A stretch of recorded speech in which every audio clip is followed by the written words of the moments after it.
né, do 6º ano, A e B, né, estamos retornando para mais uma aula de História. E hoje nós vamos começar um novo tema. É a unidade 3, que vocês vão pegar o livro. E aí fica na página 68 e 69. Na aula passada, né, nós estudamos as sociedades que se desenvolveram aqui na América, né, naquela região ali do México. Azteca, Incas, Maias, Olmecas, nós estudamos todas elas.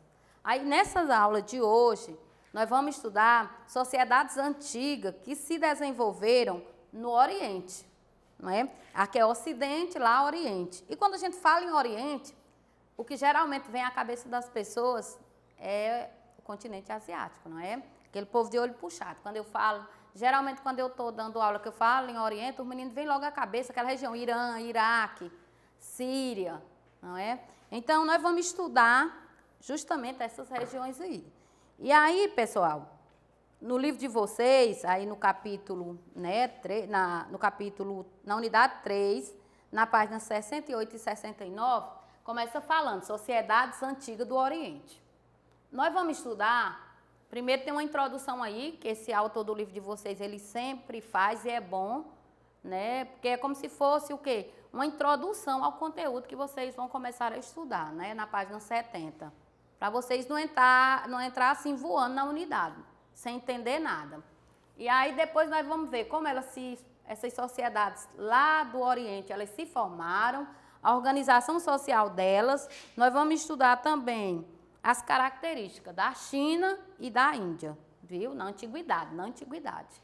Porque quando a gente fala China e Índia, essas regiões aí, elas são muito faladas aqui na nossa região, viu?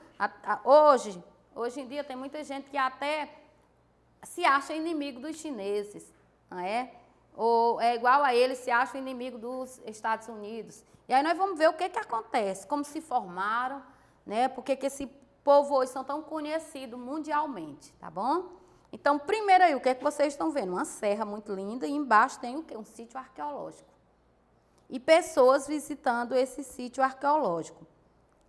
É um dos mais bonitos do mundo, esse sítio arqueológico aí. Eles são feitos, vocês estão vendo aí, que eles foram construídos, ele é diferente do da Serra da Capivara, né?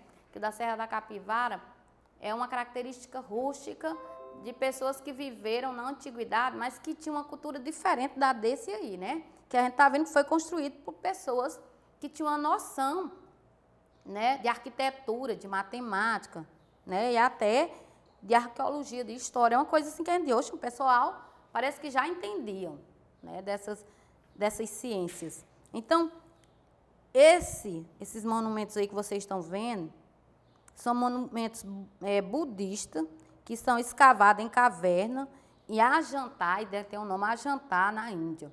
E eles é do século II a.C. E eles são considerados, né, pela Unesco, patrimônio mundial.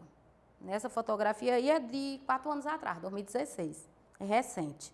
Então, vamos ver aqui como o autor ele introduz o assunto para vocês. Ele entra no assunto para vocês, o autor do livro. Então, e da história, né, do texto que nós vamos estudar. Ele botou assim: como vocês já sabem, uma das mais periodização utilizada pelos estudiosos, elas dividem a história, né, desde o momento que surgiu a escrita. No 6º ano, a gente aprende que tudo que existe, né, antes da escrita, nós chamamos de pré-história.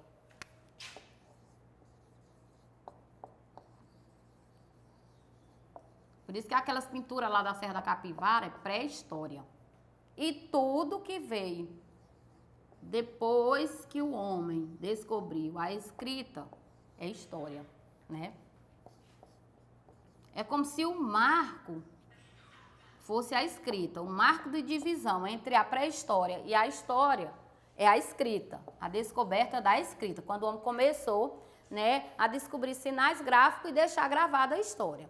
Só que a história ela se divide em 4, né, em 4 períodos, né, vamos chamar de períodos. Idade antiga ou antiguidade, nós vamos estudar a Idade Média Idade Moderna e a Idade Contemporânea. A sociedade mesopotâmia, né, que se formou lá nessa região que nós chamamos de Oriente Médio, ela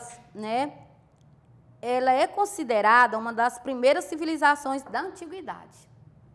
Muitos séculos depois, naquela região ali, vamos dizer assim, grupos organizados,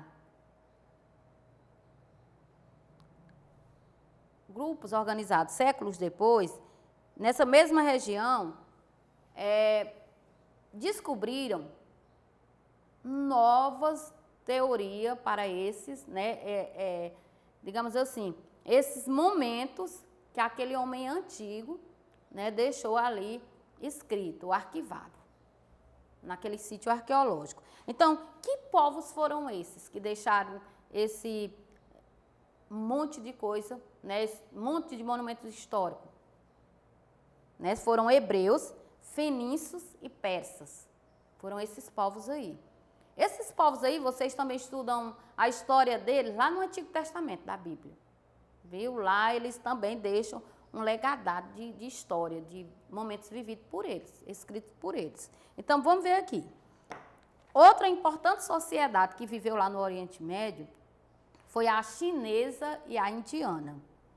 Desenvolveram-se no cotidiano asiático, mais ou menos ao mesmo tempo que se formava uma região chamada Mesopotâmia. E o que é Mesopotâmia?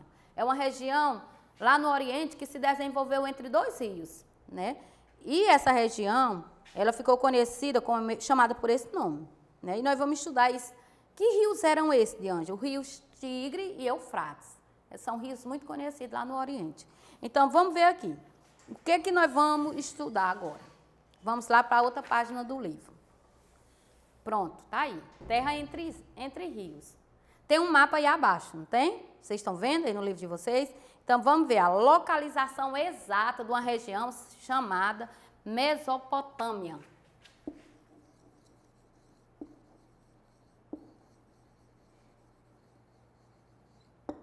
Tá aqui.